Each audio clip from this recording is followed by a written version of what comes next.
Gareth Story Planet.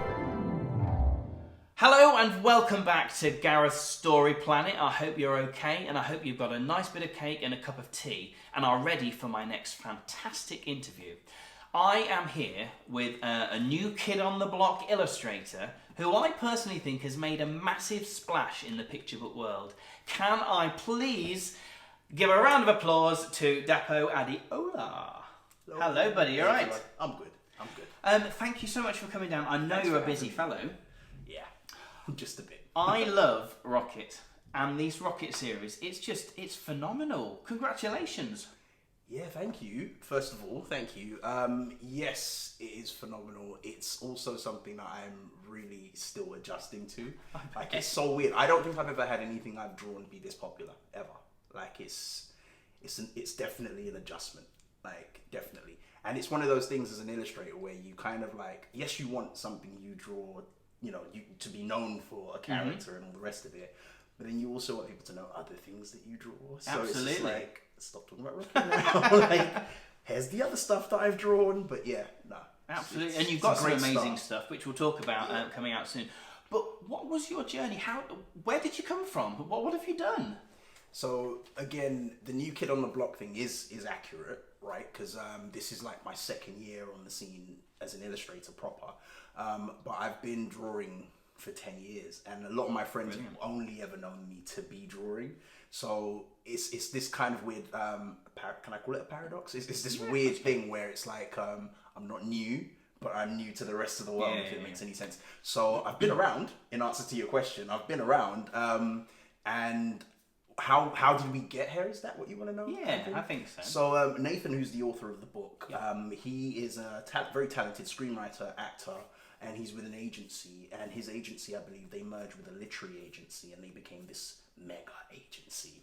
And then Megatron agency, yeah, just like dominating the world agency. And then somewhere along the line, Nathan approached me. We've been friends for like almost a decade this year. And he approached me and he was like, "Daps, I've got this idea for a book. I think you'd be great at designing the character." He gave me like a really tight brief, and I went away and I did Rocket. And then he approached the literary arm of his agency with this idea. Sally Ann, who's now been my agent for about 3 years, she brought me in and we sat down, we talked about it. She said it was fantastic. She signed me up, and then she took our work out to Bologna in 2017, and everything literally went crazy from there. Like, just it's the stuff of dreams, isn't it, when that happens? It is. And again, being completely new to the industry at the time, I thought it was normal. I thought this was everyone's journey. I've heard about rejections and stuff before, right? But I really thought this was like a normal journey. But I've learned since that it's anything but normal. Like, this is one of the most rare kind of things to happen ever. Like, so, we didn't get one rejection. Like, it was basically... Wow. It was crazy. It was basically us rejecting offers at the end of it all, which was, again, just nuts. Mind-blowing scenario. Absolutely, because I thought it was normal, and I thought, okay, well, this is what happens. So, like, it wasn't until, I think, about early 2018, I was in a room with other illustrators who'd been in the game for a long time. My friend Jim K, he's the Harry Potter illustrator, and he invited me to this shindig that his agent holds. Amazing. And it was just all these other illustrators, they were all in the room. And obviously, I'm the new kid, so they were like, "Oh, let's hear about your story." Who are you? This is it. I told them the penguin story, and everyone went really quiet, and it felt like I'd done something wrong. And they were all like, "Wow, it just never happens." This is what I was told. And Jim's a friend of mine, great illustrator, amazing talent. He lives in Northamptonshire, doesn't he? I believe he does. He might have moved recently, but he's just a fantastic illustrator. And he was like, "I can't get work with Penguin," and I was like, "What? No!" Like, dude, you illustrate Harry freaking Potter. How can you not get work with Penguin?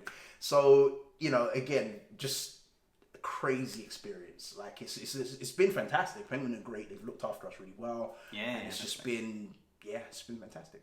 I love the guys at Penguin. They're publishing my debut picture book as well. Yes. And I think we share an editor, if I'm correct. Yes, we do. Hi, Joe. Hey, If Joe. you're watching. I remember going for a meeting with Joe, and your books had just touched down in the office, and he showed me this. That was the book that was coming out. It was Look Up, and I was blown away by it. Absolutely phenomenal. Not just the art, but the storytelling itself, along with Rocket's little speech bubbles when she's giving actual facts out. I think it's quite new. Yeah, it's again. I mean, I know picture books, but I haven't seen any picture books like that. Absolutely. I haven't seen any picture books that were formatted like that. So it is relatively new in that respect. There might be some out there, so I don't want to take full credit for like introducing a new thing. But up until this point, I haven't come across any books like that managed to mix the story narrative so well with factual information. Yeah, so, and amazing pictures too. The pictures are alright. I like. So once you created the idea, you and Nathan together, you went to the agent. You then went to Bologna, and you got all these offers. How did you work out which publisher you thought was right? Was it just ka-ching, or was it just artistic? I'll be really honest with you. So this is when it gets a bit funny. So like, they're not going to like me for saying this, but I am going to be 100% honest with you. So we had a series of interviews, meetings actually, with the publishers before we picked. And we went to quite a few, Egmont, Bloomsbury, Hachette, Macmillan, quite a few publishers in the one day, and Penguin and HarperCollins as well. And all the big boys, basically, and all the big folks, you know, and basically throughout this whole thing, I'm very attentive. So like, it went from, you know, them talking and telling us stuff to me asking them questions about, you know, what did you feel when you first came across Rocket? What did you get from this character? Why did you want to publish this character? All these questions, and they had really great answers, and all their answers were quite similar. But the one meeting that was notably different was the Bloomsbury meeting, and Bloomsbury were the first publisher that we were informed were interested. And when we got into the meeting, we sat with them, and they were like,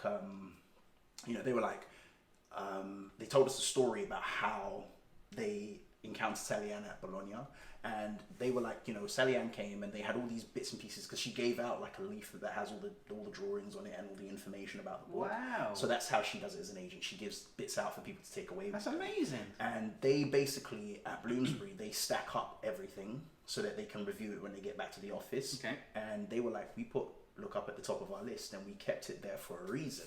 So when we got into the meeting, they told us this story, and we did everything but talk about the book. Like, we talked about everything, favorite movies, what we watch, what we're reading, what we like, why we're here, all these things we talked about. And then we ran out of time. And then at the end of the meeting, they were like, well, we've decided we like you and we'd like to offer you a book deal. So that meeting left a massive impression. Whereas with all the other meetings, we talked about, you know, the plans for the book, what they want to do, the marketing structure, why the books, you know, we did the business talk. Whereas we just had a chat at Bloomsbury, and that left an impression with me. So when it came down to it, it was between Penguin and Bloomsbury that were sort of going back and forth. It was really exciting. They were going back and forth with each other over the book, sending us different offers, and Sally Ann was doing her job really well. And then Bloomsbury were outbid. By Penguin. I think I can say that now. It's almost 2 years ago. I can say it now. Bloomsbury were outbid by Penguin, but I still wanted to work with Bloomsbury. However, it's not just my decision. It's a decision that has to be made as a team. So we ended up going with the team decision, and I never made that clear. I didn't have to, stand my ground or anything. And I always figured that, we had 14 offers for this book at the end of the day. That left 13 publishers. 14? Yeah. That left 13 publishers who I might be able to work with in the future. Of course. And I'm excited to say that now I'm working with Bloomsbury. So everything panned out. You're working for Bloomsbury too? Yeah. Well, we are already book brothers on Puffin, and we are on Bloomsbury because although I can't say any information just yet, just say you're working with them. I am working with them too. Oh, there we go then. That's amazing. Congratulations. Thanks. I can talk about mine. I'm working with Mark Powers on a series called Space Detectives. He's famous for, I believe, the toy. I can't remember the name of the. He's gonna kill me for this. I can't remember the name of the books, but Spy Toys. Spy Toys. Okay. I believe Spy Toys. Yep, Spy Toys. I think I'm right, Mark. Spy Toys. He's famous for that, and we are working together on Space Detectives, and I am having a ball. Amazing. This is why you're so busy at the moment. Look at all these fingers in pies. There's a lot going on the page and a lot going on off the page as well, but it's a good time. So who's your editor at Bloomsbury? Zoe. Okay. Zoe. Can't remember Zoe's last name. I think it's Williams. Zoe at Bloomsbury. Hello. Zoe at Bloomsbury. Zoe, You're amazing. Right, a bit of a serious question. Yeah, go for it. Diversity in children's books. How important is it? At the moment, at the very present moment, it's probably the most important thing in my early career. Like, honestly, it's a really weird space to be in. And I've had so many conversations about this, you know, coming at it from different sides. First of all, in answer to the question, it's massively important because it's not done as well as it could be done right now. I agree. And it's not done as often as it should be done right now, right? So, and diversity in children's books, when we talk about diversity in children's books, we're not just talking about on the page, we're talking about off the page as well. If anything, off the page is just as important, if not just that little bit more important than what's happening on the page. So yes, very important.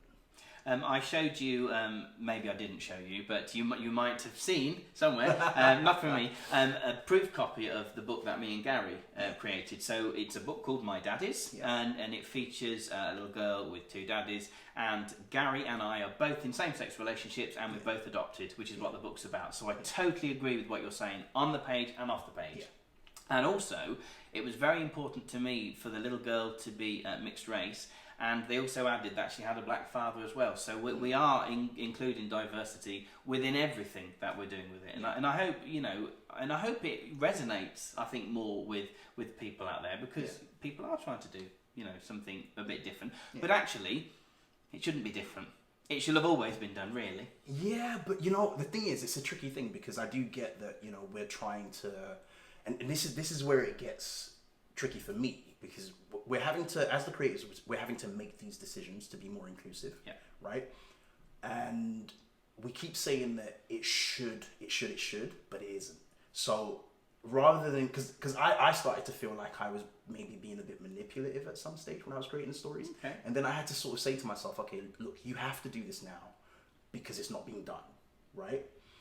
Hopefully, there will come a time when you don't have to do this because it's normal, and you can just draw whatever you want to draw. And that's not to say that I'm not drawing what I want to draw, because I am. I understand. Right? I understand. But it's also a thing where, like, there's more that I want to draw. Do you know what I mean? So, like, once I'm done establishing certain characters and making sure that, you know, these characters exist out in the world, my plan is to flesh out and draw anything I want to draw, like, completely. Superb. I'm already doing that, to be honest. Like, some of the books I've got coming up, oh my god, they're amazing. Like, they're absolutely amazing. So yeah, absolutely. How much of you is in your drawings, is on that more page? Than I'd like to more than I'd like to admit, if I'm going to be honest. And it's such a weird thing, like, especially when it comes to Rocket. Like, I've had a few conversations about this. Like, I'll make no secret of it, I'm not a young person in that sense of the word. I'm in my 30s, in my late 30s, and we're babies of the 80s. Well, this is it. We're summer children now. No more spring chickens. We're summer children. But it's this weird thing where, like, I'm at a space in my life where, like, my nieces and my nephews, they're the same age as any child I would be, if that makes any sense. Scary, isn't it? Really, really scary. So, if anything, when I designed this child, I based her off of my niece's mannerisms and characteristics and traits that I've encouraged in her, like, you know, curiosity, just a sort of hold your head up high energy, if that makes any sense. So in that sense, it's quite a bit of me and the things that I prize in her. That's phenomenal. So, I think that's brilliant. So Look Up is already out. For our American viewers, I think it's called Rocket Looks Up. Rocket says look up. Rocket says look up. She's not telling you what to do, but she's suggesting that you should look up. And you should, because I think it's an awesome book. And you've got the next one, which is coming out this summer. So the next one that's coming out is called Clean Up. I'm not sure if the American title is going to be Rocket Says Clean Up. Okay. But it might be. But it is called Clean Up, and it will be very, very well promoted on social media. I'll tell you that for free. Absolutely. Of course, I will post Dapo's information down below, so you can follow him there as well. Yeah, and I apologise now because I will smother you with just information of all the stuff that's coming. But yeah, I'm sorry. Amazing.